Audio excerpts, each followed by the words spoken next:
और ये तस्वीरें आप देखिए न्यूज़ 24 पर, ये कल की तस्वीरें हैं। मनोज पांडे मेरे सहयोगी फतेहपुर से इस वक्त हमारे साथ जुड़ गए हैं। मनोज, डिटेल आपसे चाहेंगे। कल जमकर बवाल हुआ, पथराव हुआ, तोड़फोड़ हुई मजार पर, कब्रों पर। आज केस दर्ज हो गया है, 10 नामजद हैं और 10 नामजद के साथ साथ 150 अज्ञात लोग हैं और वीडियो के आधार पर कार्रवाई भी हो रही है। क्या कोई गिरफ्तारी अब तक हो पाई है?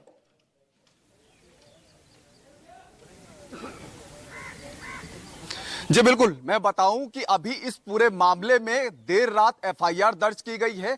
10 नामजद थे, 150 अज्ञात थे, लेकिन सुबह का मैं आपको अपडेट बता दूं, 2 नाम और बढ़ाए गए हैं। वीडियो फुटेज के आधार पर 2 नामजद और कर दिए गए हैं, यानी कि 2 लोगों की पहचान करके उनका नाम एफआईआर में बढ़ाया गया है। अब आगे की तस्वीरें मैं अगर आपको दिखाऊं तो ये तस्वीरें आप देखिए, मकबरा है ठीक पीछे। आप तस्वीरों में देख रहे होंगे कि जो मकबरा है, जहां पर कल ये हिंदू संगठन के लोगों के आह्वान के बाद भीड़ पहुंची थी, उसके बाद यहां पर लोग आते हैं, तोड़फोड़ की गई और अंदर बनी जो मजार देखिए, अगर मैं आपको कैमरे के माध्यम से दिखाने की कोशिश करूं कि जो तोड़फोड़ की गई थी उसको रेनोवेट किया गया है, वहां पर प्लास्टर किया गया है। रात में प्रशासन यहां पर जो 2 लेयर की बैरिकेटिंग थी उसको बढ़ा करके 4 लेयर की बैरिकेटिंग कर देती है। बैरिकेटिंग करने के साथ साथ यहां पर आप देख रहे होंगे कि रात में जो मकबरे के अंदर जो दरवाजा टूटा था, जो मजार अंदर जो बनी हुई थी, क्षतिग्रस्त की गई थी, उस पर प्लास्टर किया गया है। तस्वीरों में आप देख रहे होंगे कि जो मजार की बाउंड्री है उस पर प्लास्टर किया गया है।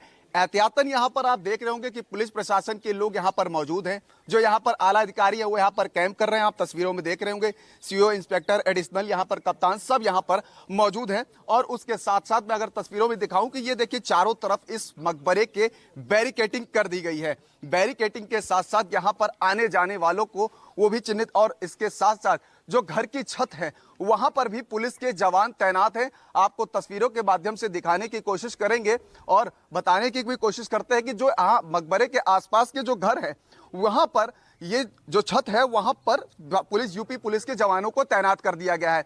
इसके साथ साथ जो यहाँ पर मुस्लिम बस्ती, ठीक क्योंकि मकबरे के पीछे मुस्लिम समुदाय के लोग रहते हैं, यहाँ पर उनसे अपील की, शासन और प्रशासन के लोग गए वहां पर अपील करते हैं, जिसके बाद लोग यहाँ पर शांति व्यवस्था कायम बनाने के उनका सपोर्ट कर रहे हैं, प्रशासन का सपोर्ट कर रहे हैं। तो यहाँ पर जिस रास्ते से भीड़ आई थी उस रास्ते को बंद कर दिया गया है, बैरिकेड लगा दिया गया है, पुलिस प्रशासन वहां पर तैनात है, किसी को भी आने जाने का यहां पर इजाजत नहीं है। मकबरे को यहां पर देखिए आपके चारों तरफ बैरिकेडिंग कर दी। अब आते हैं कि ये आह्वान जिसने किया था, मुखलाल पाल, जिला अध्यक्ष भाजपा। जैसा कि अनिल राजभर कैबिनेट मंत्री कह रहे हैं कि कानून अपने हाथों में नहीं लेना चाहिए था, शासन प्रशासन को बताते वो अपना काम करते। लेकिन मुखलाल पाल से जब हमने बात करी, मुखलाल पाल का कहना यह है कि हम शासन प्रशासन के पास गए, हिंदू संगठन के लोग मेरे पास आए, उन्होंने कहा कि भैया आप सत्ता में हैं, जिला अध्यक्ष हैं, आप हमारी बात शासन प्रशासन तक पहुंचाएं। लेकिन शासन प्रशासन के पास मुखलाल का कहना है, जो जिला अध्यक्ष है, कि हम जाते हैं तो वहां मेरी कोई सुनवाई नहीं होती है। वो हमसे कहते हैं कि 2 दिन बाद हम इस मामले को देखते हैं, लेकिन 2 दिन में कोई कार्रवाई नहीं होती। जिसके बाद मैंने ये आह्वान किया था कि हम वहां पर जाएंगे, पूजा अर्चना करेंगे, जलाभिषेक करेंगे। अब यहाँ पर जलाभिषेक करने के लिए जो भीड़ पहुंचती है, एक उनका वीडियो भी वायरल हो रहा है जिसमें वो बात कर रहे हैं कि 11 बजे का समय था, यानी कि नॉलेज था प्रशासन के लोगों से। मुखलाल राहुल बहस होती, राहुल पांडे यानी कि नॉलेज था, मनोज पांडे, मनोज यानी कि नॉलेज था, पता था, चाहे वो एलआईयू हो, चाहे वो पुलिस हो या प्रशासन हो। 2 दिन से अगर ये सब पूरी गहमा गहमी और कशमकश चल रही थी तो ये सब कुछ पता था, उसके बावजूद ये सब कुछ हो गया।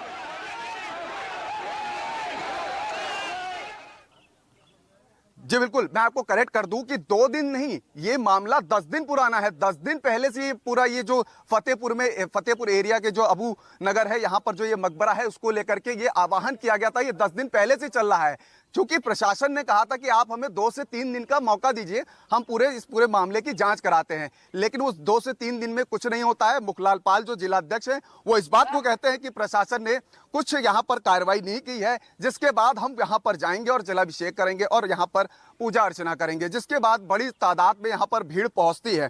लेकिन प्रशासन को जानकारी ना होती तो पहले से बैरिकेटिंग क्यों की जाती, पहले से पुलिस के जवान क्यों तैनात किए जाते, पहले से यहाँ पर जो पुलिस के अधिकारी थे वो यहाँ पर मौजूद थे, तमाम थानों की पुलिस फोर्स यहाँ पर मौजूद थी। तो इस बात से बिल्कुल नकारा नहीं जा सकता कि शासन और प्रशासन को इस बात की जानकारी नहीं थी कि यहाँ पर ये ऐसा होने वाला है। 11 अगस्त को, जो बीते 11 अगस्त को ये हुआ तो शासन और प्रशासन को जानकारी थी। इस बात की जानकारी जिला अध्यक्ष का कहना है कि तमाम संगठन जो मेरे पास आए थे वो लगातार इस बात को उठा रहे थे कि यहाँ पर शिव जी और श्री कृष्ण का मंदिर है, यहाँ पर इसको अवैध तरीके से इसको मकबरा बना दिया गया। इसकी बात कागज लेकर के पहुंचे थे मुखलाल पाल ने कहा, उसके बाद हम जिला प्रशासन के पास, तो इससे नकारा नहीं जाता। लेकिन जो मंत्री अनिल राजभर कह रहे हैं कि कानून अपने हाथ में नहीं लेना चाहिए। जो एफआईआर दर्ज हुई है, सबसे बड़ी बात यह है कि उस एफआईआर में मुखलाल पाल का नाम नहीं है, जिन्होंने इस पूरे आह्वान किया था। पूरे ये जो घटनाक्रम हुई उसमें सबसे पहले जिला अध्यक्ष ने प्रेस कॉन्फ्रेंस करके बाकायदा ये कहा था कि हम 11 अगस्त को जाएंगे और वहां पर पूजा अर्चना करेंगे, जलाभिषेक करेंगे। तो पूरी एफआईआर में अभी तक उनका कहीं नाम नहीं है।